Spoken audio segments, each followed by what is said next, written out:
What's going on, Dolphins? It is your boy Dillon, and I got a couple updates for you. One of them is not exactly football related, but we've been talking about, how the coronavirus has affected other sports because, in part because, one, it's just relevant as is, but also because, the NFL is trying to look at some of the other sports and how they're doing their reopening since their seasons start before us, and see how that goes.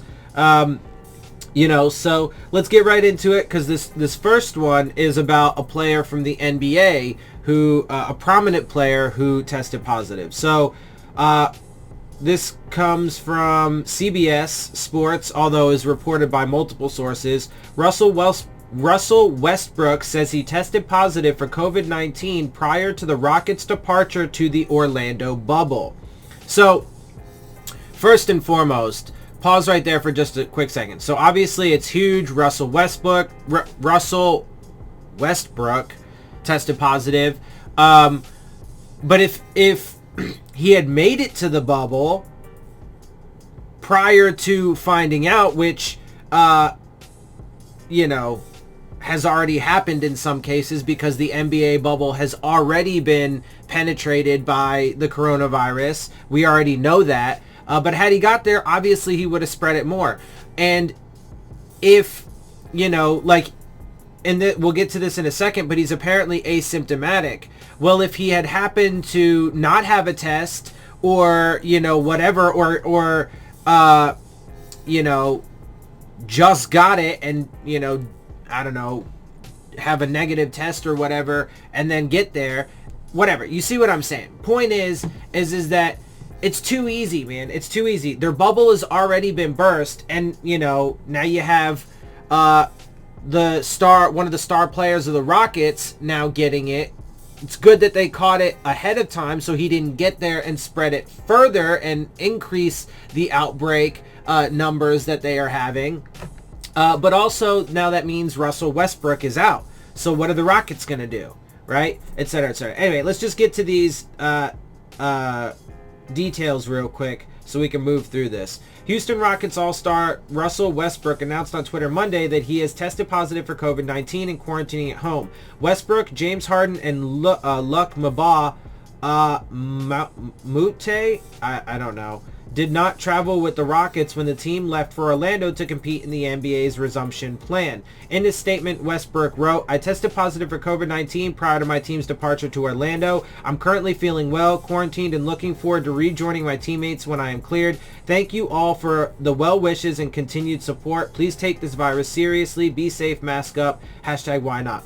So real quick though, let me note that while it is absolutely true that a lot of people, usually younger people, when they get it, they tend to be asymptomatic, etc. However, having said that, and then they might get, they might recover from it and be healthy, or, be good to go, not be sick, not have the sniffles, not have to fucking, stay in bed for whatever, 2 weeks. They just might have had to, quarantine just so they don't spread it. But that doesn't necessarily mean that it didn't do significant damage. I've talked about this multiple times, and the more research that comes out on this virus from doctors and medical experts, scientists, etc., they are realizing that it does significant damage to almost everything inside the body. Okay, it ravishes the lungs. Obviously, we know it's a respiratory disease to start with, but it doesn't stop there. It ravishes the lungs. It ravishes the brain in a lot of cases. There have been serious additional, subsequent problems and issues that have arisen. People are having, more strokes. There's all kinds of things people are getting blood clots. It's affecting other organs. Like, this thing ravages people. So right now, it seems like, Russell Westbrook is doing well and he's asymptomatic, and hopefully it doesn't, kick the shit out of him in some other way that we find out about later. But unfortunately, that is possible, and part of why we need to make sure that we just stop the spread of this thing altogether. But of course, the people in power don't give a shit about that. The Rockets held their first practice since the hiatus on Saturday without their star backcourt of Westbrook and Harden, and while head coach Mike D'Antoni didn't give specifics about their absences, he did say he expected them to join the team in a few days. Westbrook's diagnosis makes it different for him. In order for him to rejoin his teammates in Orlando, he will need to test negative for the coronavirus twice, per the NBA's health and safety protocols. So, look, again, it puts all kinds of things, on hold. They don't have their two star players, and they're putting people's lives at risk for a failed experiment anyway. I'm telling you, man, shit is going to eventually get shut down anyway because they refuse to fucking do anything about it. Anyway, when Westbrook arrives in Orlando, he'll then have to undergo the same 48-hour quarantine period that's required for all players within the bubble. Only then will he be able to participate in basketball activities. While Westbrook said in his statement he's feeling well, it's unclear if he's exhibiting any symptoms of the virus. If he is, then it could be more than a few days before he's able to rejoin the Rockets at Disney World. The NBA season doesn't resume until July 30th, and the Rockets' first game isn't until July 31st against the Dallas Mavericks. So Westbrook still has 2 weeks to fully recover and join his team at Disney. That's in Florida, obviously, Orlando. Let's note that yesterday, Florida had a record number of coronavirus cases, over 15,000 in just Florida alone. Okay, America had like over 65,000 cases or something like that yesterday, and we are getting to close to the point where we're having 100,000 official new cases in a single day. That's official cases, not even fucking the ones we just don't know about, which I would venture to guess is exponential. Also, I saw, some reports that there was this dude, he's 30 years old, so a year younger than me, I'm 31, that decided to go to a COVID party, which I've been seeing reports about across the country. People think it's cool to just see, hey man, fucking, like I saw one where a bunch of kids got together and they decided, hey, we're going to see whoever catches it first gets some kind of payout. Dude, you're risking your lives. It's absurd, but we have idiots in this country, and then there's just mountains and mountains of misinformation and propaganda and lies about it. So it's just this toxic mess of incompetence, inadequacy, greed, misinformation, lies. Like it's I'm telling y'all, I've been saying it, and the proof is coming out more and more every day. So anyway, but let's switch gears just a little bit, because this obviously is a disaster in and of itself. But, we get back to the NFL, and they put out a little bit more information today on what they're trying to do. So the NFL, this is also from CBS Sports, but came from multiple sources. Multiple sources have reported on this. NFL and Oakley reveal new face shield to protect players from the coronavirus in 2020 season. The NFL hasn't revealed many details toward how it will tackle the coronavirus pandemic this season, but believes it has found something that will help protect its players during games.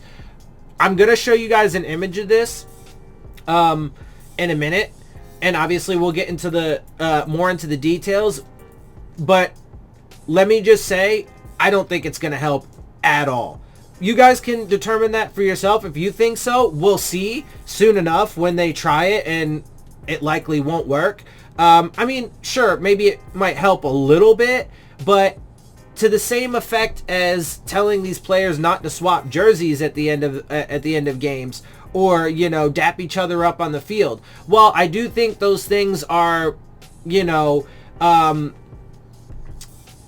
okay measures to implement, it's superficial, it's surface level shit that doesn't actually tackle the root of the issue, and just in effect will try and just bandage over whatever potential or probable results come from this. So Anyway, let's go ahead and get into these details. Oakley and the league unveiled face shields for players' helmets that were specifically designed to prevent the spread of the coronavirus as players come in close contact with each other. Just like any face shield or face mask for that matter, you're thinking about the aerosolization of droplets and the spread of it via that mechanism. In other words, when you talk or sing or anything with your mouth, right? When you create words or sounds, particulates come out, right? Droplets of spit and saliva and whatever, and they go into the air. That's what that means. Which is starting to be recognized as the more important mode of transmission, said NFL. And that's the thing, but you expect to have linemen, sweaty, spitting linemen, like running into each other. It doesn't make, and this is not going to fucking help, said the NFL medical officer Dr. Alan Sills via the Associated Press. From the start, the NFL Players Association, their medical advisors with their engineers have been engaged with us. We've also had dialogue with players along the way, trying to look at early prototypes and developments. Renee Anderson, the executive vice president of NFL partnerships, said well over 700 players used Oakley visors last year, which would provide a smooth transition to the face shield provided by the same company. The NFL also tested prototypes for face masks, but players shot the proposal down. Okay, but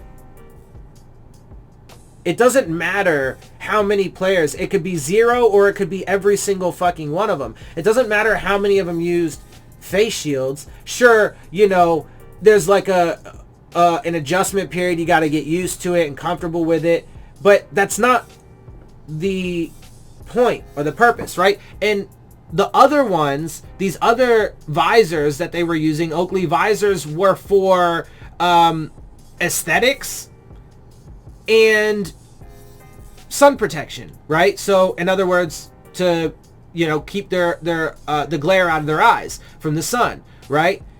Way different than stopping the spread of a virus.